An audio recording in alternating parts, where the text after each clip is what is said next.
नमस्कार दर्शकों, news today के इस बुलेटिन में आपका स्वागत है, जहां हम चर्चा और विश्लेषण करते हैं आज की महत्वपूर्ण खबरों का। आज की मुख्य सुर्खियां इस प्रकार हैं। उत्तर प्रदेश में एक धार्मिक आयोजन के दौरान भगदड़ मचने से कई लोगों की मृत्यु हुई। भारत ने शक्तिशाली गैर परमाणु विस्फोटक सेबेक्स-2 बनाया। वैज्ञानिकों ने ब्रिज रिकॉम्बिनेज मैकेनिज्म नामक प्राकृतिक रूप से मौजूद डीएनए एडिटिंग टूल की खोज की है। भारतीय रिजर्व बैंक यानी आरबीआई ने विदेशी मुद्रा प्रबंधन विनियमन 2024 का मसौदा जारी किया। नीति आयोग ने राज्य विश्वविद्यालयों और संस्थानों में अनुसंधान एवं विकास की संस्कृति में सुधार नामक रिपोर्ट जारी की।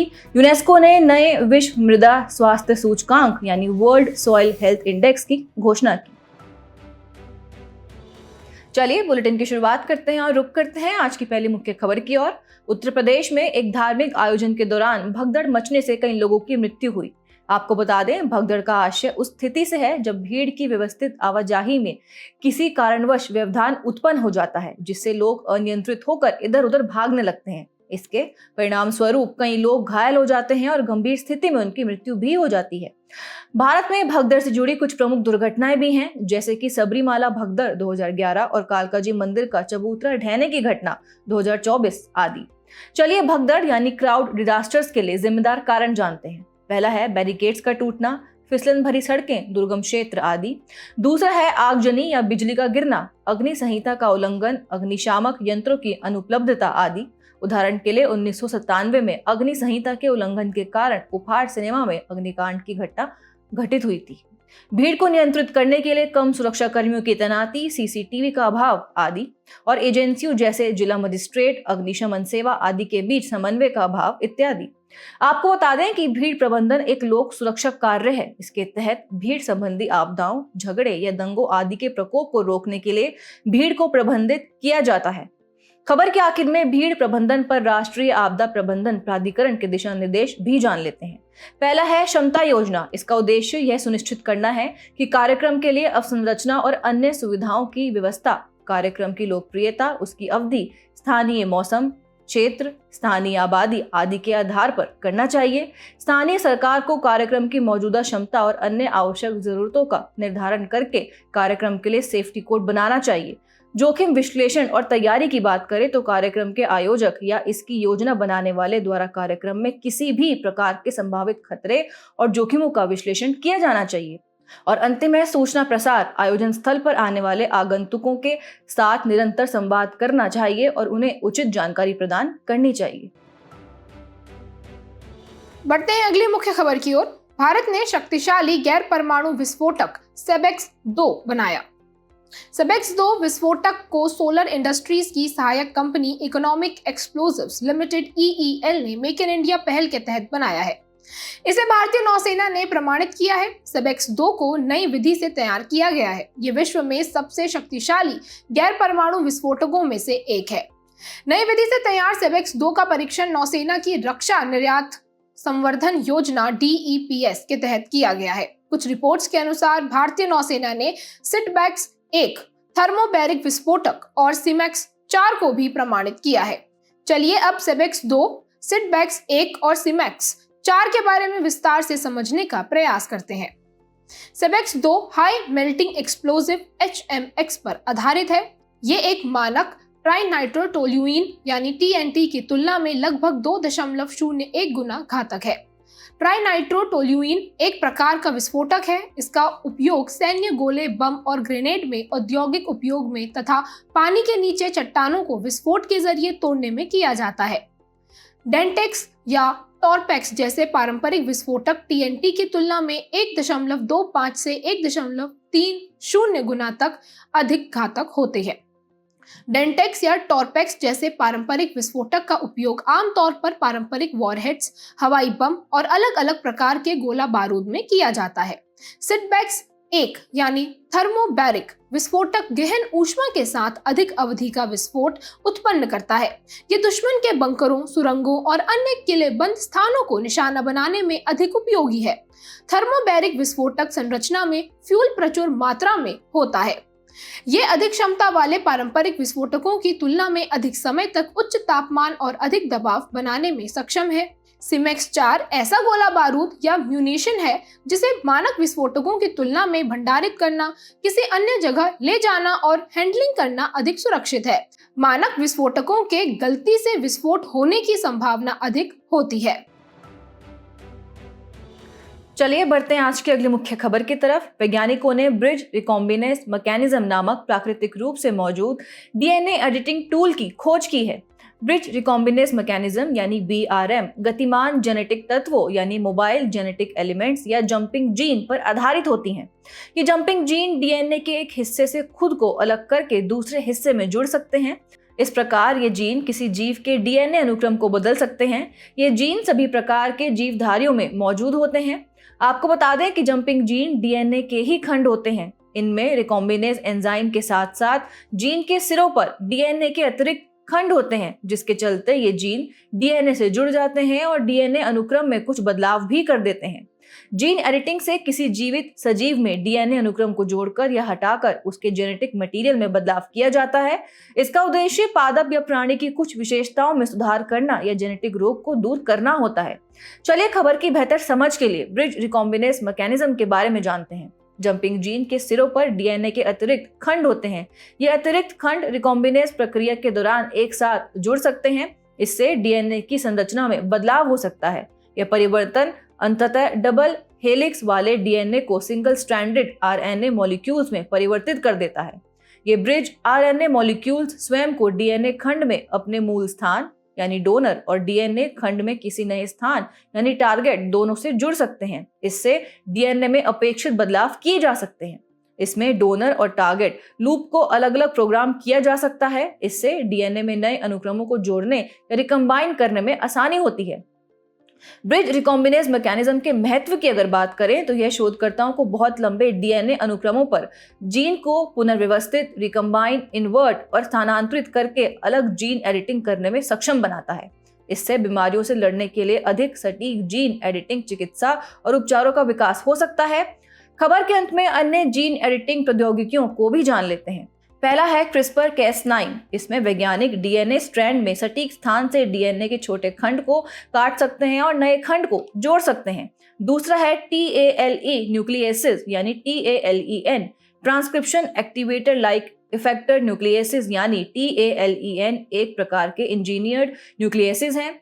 इनका उपयोग जीवित कोशिकाओं में सटीक और प्रभावी जीनोम एडिटिंग के लिए किया जा सकता है। जिंक फिंगर न्यूक्लियसिस की बात करें तो इसके तहत जीनोम में एक निर्धारित डीएनए अनुक्रम को काट के हटाया जाता है।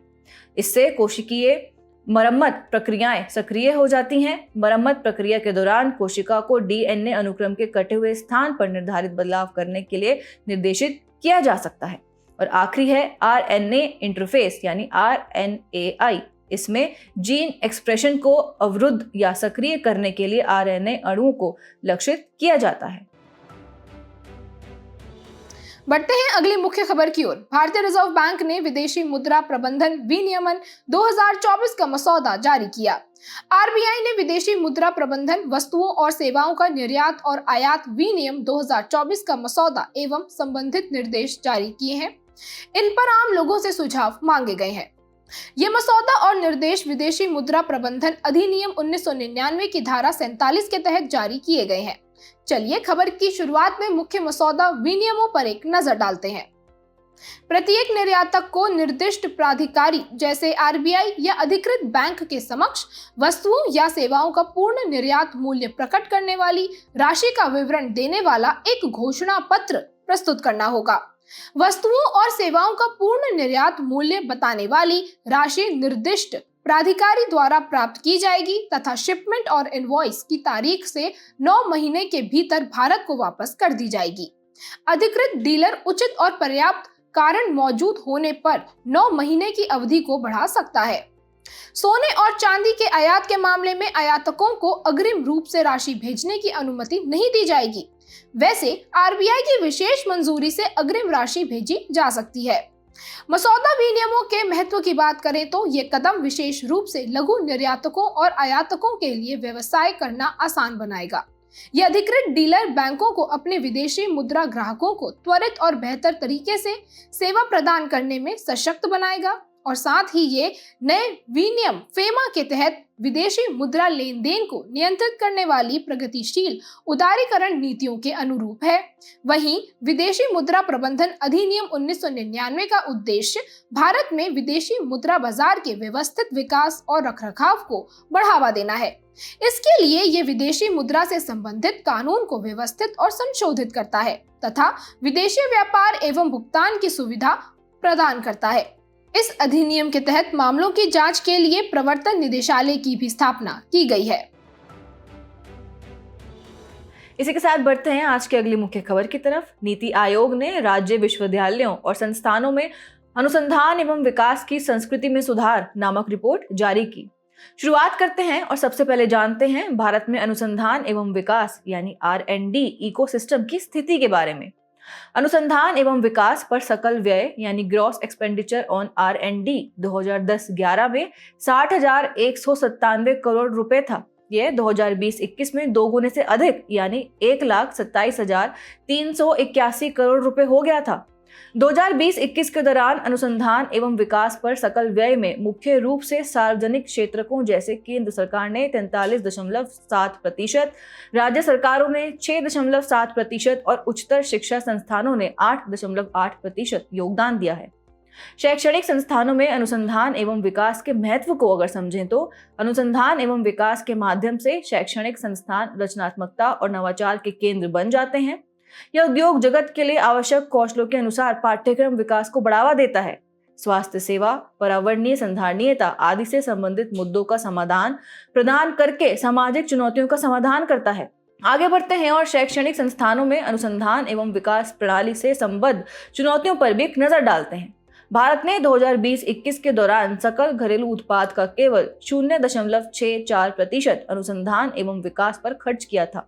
यह विश्व की प्रमुख अर्थव्यवस्थाओं यानी दक्षिण कोरिया 4.8% और संयुक्त राज्य अमेरिका 3.5% द्वारा किए जाने वाले व्यय से बहुत कम है। साथ ही शोध से ज्यादा शिक्षण पर अधिक जोर दिया जाता है। इतना ही नहीं, उच्चतर यानी एडवांस शिक्षा कार्यक्रमों में कम छात्र नामांकन करते हैं। उच्चतर शिक्षा पर अखिल भारतीय सर्वेक्षण के अनुसार 2021-22 में PhD में कुल 2.12 लाख नामांकन हुए थे। चलिए अब अनुसंधान एवं विकास यानी R&D की संस्कृति को बढ़ावा देने के लिए की गई सिफारिशों पर भी चर्चा कर लेते हैं। सबसे पहले विश्वविद्यालय या संस्थान स्तर पर सिफारिशों की बात करें तो अनुसंधान एवं विकास समिति या सेल की स्थापना करनी चाहिए। सार्वजनिक निजी भागीदारी यानी PPP के माध्यम से R&D बुनियादी ढांचे में सुधार करना चाहिए आदि। राज्य स्तर पर विश्वविद्यालयों को वित्तीय और निर्णय लेने की स्वायत्तता दी जानी चाहिए। साथ ही अनुसंधान के प्रमुख क्षेत्रों को वैश्विक या क्षेत्रीय चुनौतियों के अनुरूप बनाया जाना चाहिए आदि। केंद्र स्तर पर सिफारिशों की बात अगर करें तो अनुसंधान एवं विकास पहलों को राष्ट्रीय शिक्षा नीति 2020 के अनुरूप बनाया जाना चाहिए। विशिष्ट भौगोलिक क्षेत्रों में विश्वविद्यालयों या संस्थानों को विशेष दर्जा प्रदान किया जाना चाहिए आदि। अंत में अनुसंधान एवं विकास को बढ़ावा देने के लिए की गई पहले भी जान लेते हैं। राष्ट्रीय शिक्षा नीति 2020 जारी की गई है। यह भारत में शोध की गुणवत्ता और संख्या को बढ़ावा देने पर जोर देती है। अनुसंधान नेशनल रिसर्च फाउंडेशन अधिनियम 2023 लागू किया गया है। Innovation in science pursuit of inspired research यानी इंस्पायर पहल शुरू की गई है। Women in science and engineering knowledge involvement in research advancement through nurturing यानी वाइस किरण योजना चलाई जा रही है आदि।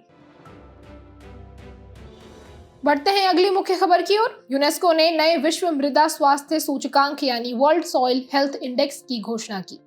इस सूचकांक की घोषणा मोरक्को में आयोजित अंतर्राष्ट्रीय मृदा सम्मेलन में की गई है। यह सूचकांक विश्व के अलग अलग क्षेत्रों और पारिस्थितिकी तंत्रों में मृदा की गुणवत्ता का विश्लेषण एवं तुलना करने वाली मापों का मानक तय करेगा। साथ ही यह मृदा क्षरण की प्रवृत्ति या मृदा सुधार हेतु उपायों की पहचान भी करेगा। इसके अतिरिक्त यूनेस्को अपने बायोस्फीयर रिजर्व कार्यक्रम के तहत 10 प्राकृतिक स्थलों में मृदा और भू क्षेत्रों के सतत प्रबंधन के लिए एक पायलट कार्यक्रम भी शुरू करेगा।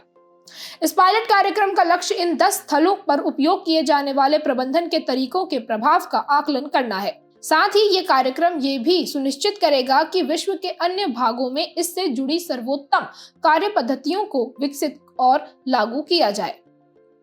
मृदा क्षरण के बारे में थोड़ी जानकारी प्राप्त करते हैं। मृदा क्षरण वास्तव में मृदा की गुणवत्ता में भौतिक, रासायनिक और जैविक गिरावट है। मृदा क्षरण की वजह से उस मृदा पर निर्भर समुदायों को उत्पाद और सेवाएं प्रदान करने की उस मृदा पारिस्थितिकी तंत्र की क्षमता कम हो जाती है। मृदा क्षरण की स्थिति की बात की जाए तो विश्व मरुस्थलीकरण एटलस के अनुसार 75% भूमि का पहले ही क्षरण हो चुका है। इसका सीधा प्रभाव 3.2 बिलियन लोगों पर पड़ रहा है। एक अनुमान के अनुसार 2050 तक 90% भूमि का क्षरण हो जाएगा।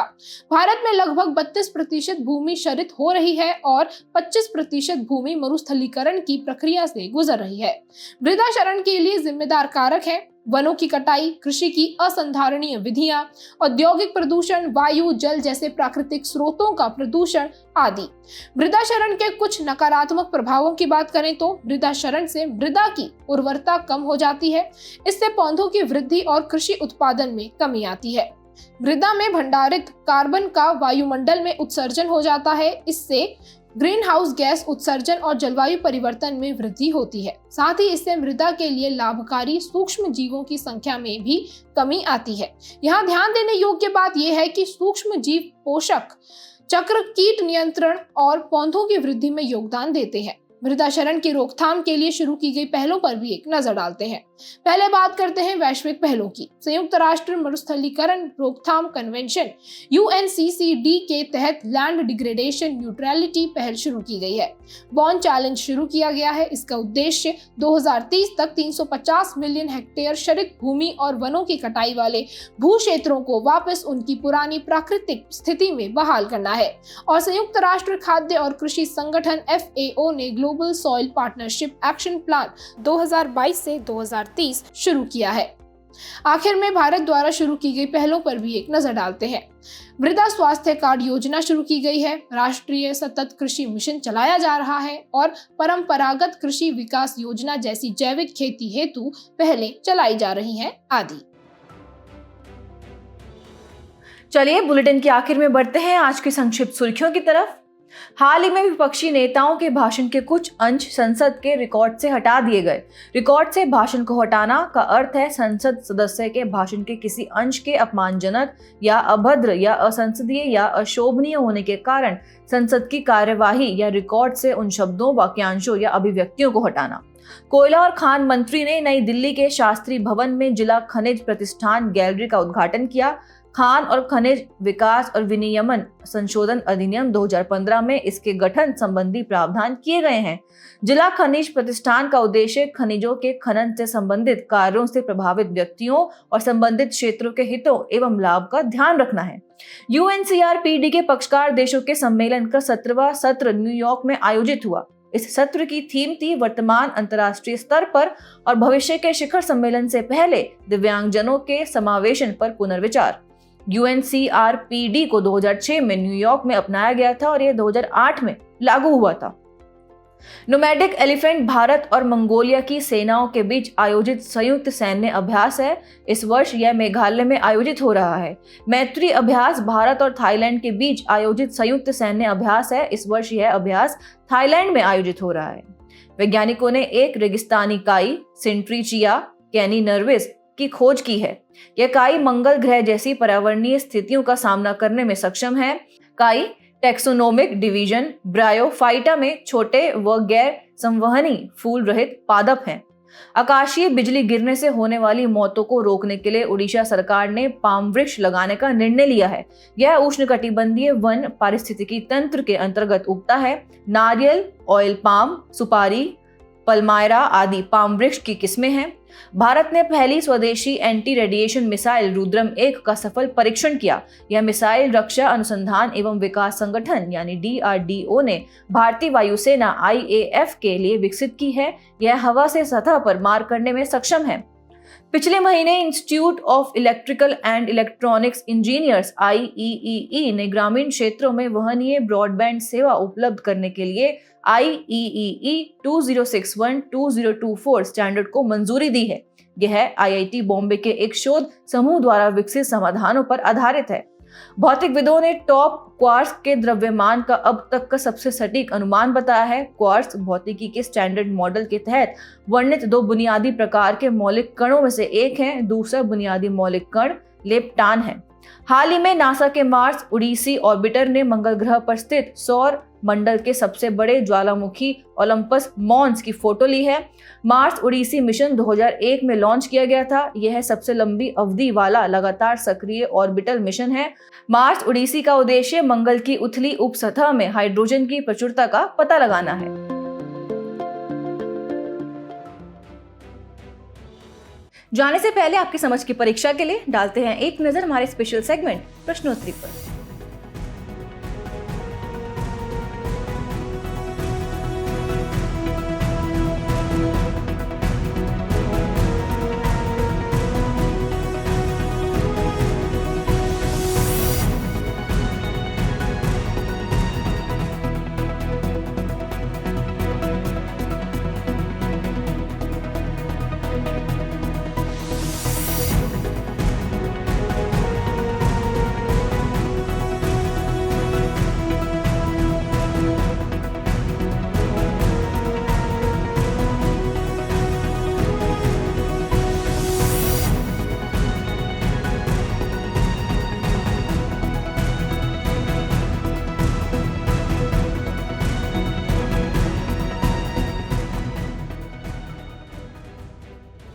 हमसे जुड़ने के लिए आपका धन्यवाद। उम्मीद है न्यूज़ टुडे का यह बुलेटिन आपको पसंद आया होगा।